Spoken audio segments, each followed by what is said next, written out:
You had $180,000. Not fantasy money, not millionaire money, but enough. Enough for a 10-year bridge. Enough to live simply in the Philippines. Enough to buy time. You told yourself you weren't going there to be a big shot. Just quiet, cheap, peaceful. Budget, $1,500 a month. You ran the numbers on YouTube. You read a few forums. You saw blokes claiming they lived on $1,200. You shaved it tighter. Easy, you thought. And for 6 months, it was. Cheap rent, fresh markets, scooter, sunsets. You felt like you'd beaten the system. But here's what you didn't factor in. Loneliness costs money. Ego costs money. And being the foreigner with a bank balance costs money. Then you met her. She wasn't a stereotype. She worked. She didn't ask for cash on day one. She paid for coffee sometimes. That's important, because it lowered your guard. When her mother needed dental work, it wasn't manipulation. It was real. You saw the swollen face. You saw the quote. You saw the relief in her eyes when you said, "I'll cover it." $1,200. You told yourself, "I'm still under budget overall." Then the brother's motorbike repair idea. He had skills. He showed you a little notebook of projected income. He had a friend who knew a supplier. He just needed capital. $4,000. It wasn't a handout. It was an investment. You pictured passive income. You pictured helping the family become self-sufficient. You pictured being respected. The shop failed in 8 months. No one stole from you. But here's what you didn't see. In the Philippines, transactions are rarely as transparent as you're used to. There are no clean spreadsheets. No audited numbers. No written agreements that mean anything when things go wrong. Cash moves. Margins blur. Kuya discount. Friend price. Later payment. You never really knew if the shop was mismanaged, unlucky, or quietly subsidizing free cousins. You just knew your $4,000 wasn't coming back. And you didn't press too hard. Because pressing too hard makes you the stingy foreigner. By year 2, your lifestyle wasn't $1,500 a month anymore. It was $2,300. Here's how that happens. Better apartment closer to her. Aircon running longer. More dinners out. Fuel for 2 bikes instead of 1. Birthdays. School contributions. Hospital deposits. Unexpected processing fees. And then the business idea. Online reselling. She showed you TikToks. She showed you other sellers. She said, "We just need stock. Once we start, it rolls." You wanted to believe it. Because believing it meant you weren't just spending. You were building. $6,000 more. Inventory came in. Customs fees higher than expected.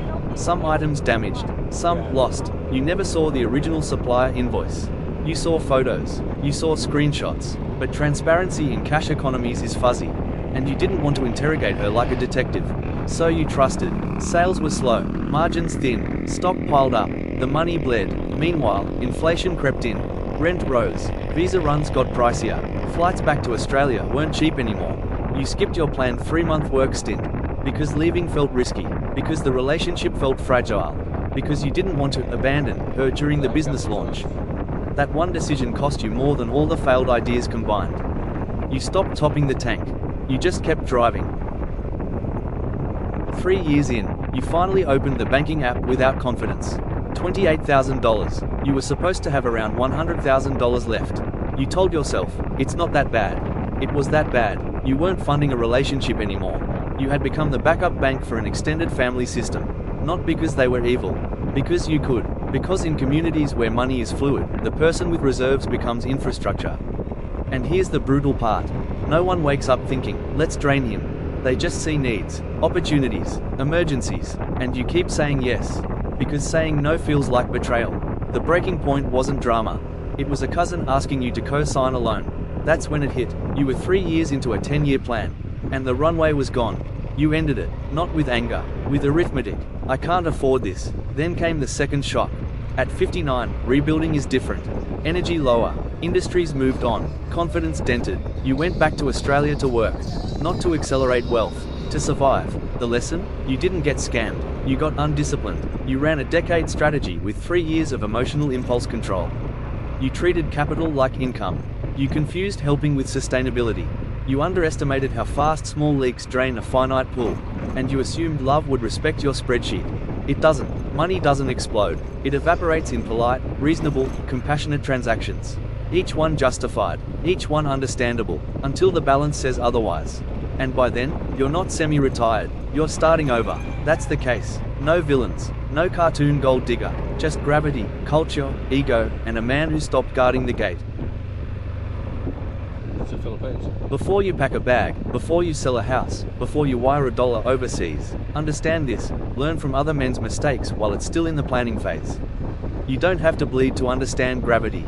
Watch the pattern, good intentions, emotional spending, no written boundaries, no fixed monthly cap for help, no separate account for relationships, no hard rule about business investments.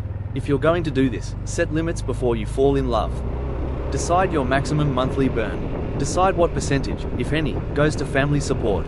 Decide that business ideas require paperwork, third-party verification, and a signed agreement. And if that feels uncomfortable, that discomfort is your early warning system.